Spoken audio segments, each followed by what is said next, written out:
इस्रायलमध्ये युद्धविरामासाठी संयुक्त राष्ट्राच्या सुरक्षा परिषदेत ठराव मंजूर करण्यात आला असून यामध्ये 15 पैकी किती देशांनी पाठिंबा दिलेला आहे? त्याचे योग्य उत्तर असणार आहे 14.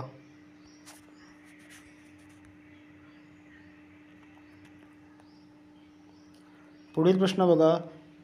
हेल्ब्रॉन नेकार कप 2024 ATP चॅलेंजर टेनिस स्पर्धेचे पुरुष एकेरी विजेतेपद कोणी जिंकलेले आहे? त्याचे योग्य उत्तर असणारा भारतीय टेनिसपटू समित नागपाल.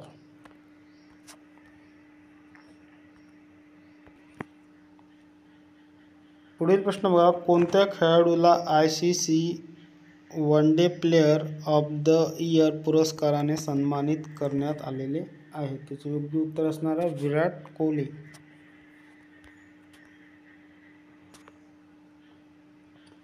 पुढील प्रश्न बघा. दीनदयाल बंदर प्राधिकरणाच्या अध्यक्षपदी कोणाची नियुक्ती करण्यात आलेली आहे?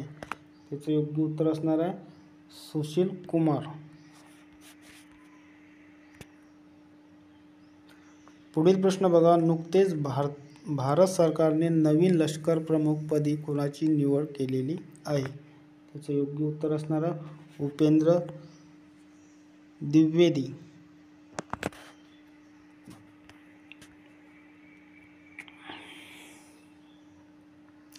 पुढील प्रश्न बघा. उपेंद्र द्विवेदी हे भारताचे कितवे लष्करी प्रमुख बनलेले आहे? त्याचे योग्य उत्तर असणार आहे 30वे लष्करी प्रमुख.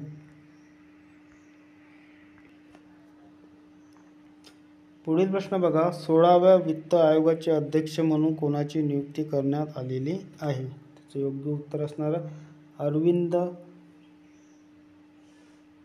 पनगरिया.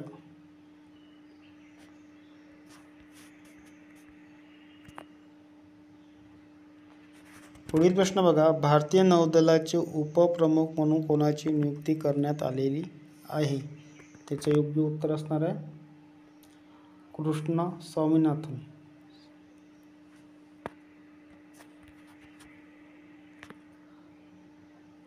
पुढील प्रश्न बघा. भारतीय लस उत्पादक असोसिएशन चे अध्यक्ष म्हणून कोणाची नियुक्ती करण्यात आलेली आहे?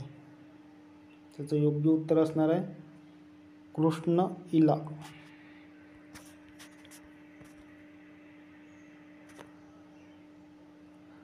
पुढील प्रश्न बघा. विशेष संरक्षण गटाचे महानिरीक्षक म्हणून कोणाची नियुक्ती करण्यात आलेली आहे?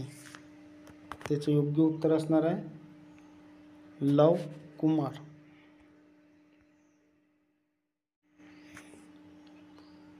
पुढील प्रश्न बघा. लोकपालचे अध्यक्ष म्हणून कोणाची नियुक्ती करण्यात आलेली आहे?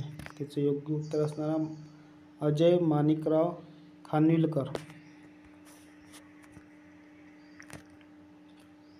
पुढील प्रश्न बघा. भारतीय नौदलाचे प्रमुख म्हणून कोणाची नियुक्ती करण्यात आलेली आहे? त्याचे योग्य उत्तर असणार दिनेश कुमार त्रिपाठी.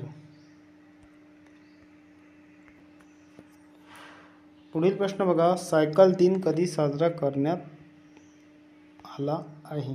त्याचे योग्य उत्तर असणार आहे 3 जून. पुढील प्रश्न बघा. देशात 2023-24 हंगामात किती लाख टन साखर उत्पादन झालेले आहे? त्याचे योग्य उत्तर असणार 316 लाख टन.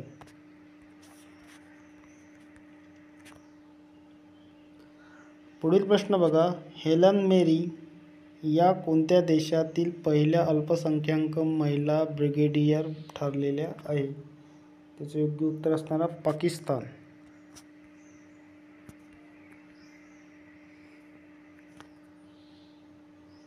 पुढील प्रश्न बघा. कोणत्या राज्यातील शालेय अभ्यासक्रमामध्ये आर्टिफिशियल इंटेलिजन्स AI चा समावेश करण्यात आलेला आहे? त्याचे योग्य उत्तर असणार आहे केरळ. पुढील प्रश्न बघा. भारतात 2023-24 मध्ये किती अब्ज डॉलर एवढे थेट परकीय गुंतवणूक झालेली आहे? त्याचे योग्य उत्तर असणार 44.43 अब्ज डॉलर.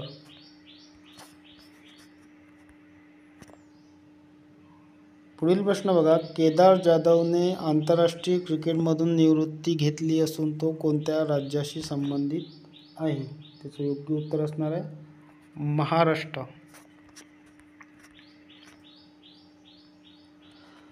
पुढील प्रश्न बघा, इंदिरा गांधी परमाणु अनुसंधान केंद्राच्या डायरेक्टरपदी कोणाची निवड झालेली आहे? त्याचे योग्य उत्तर असणार आहे चंद्रशेखर कराडकर.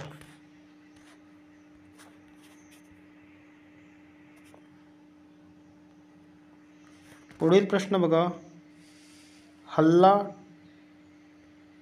टॉम्सडॉटिर यांची कोणत्या देशाच्या राष्ट्रपती नियुक्ती झालेली आहे? त्याचे योग्य उत्तर असणार आहे आइसलँड.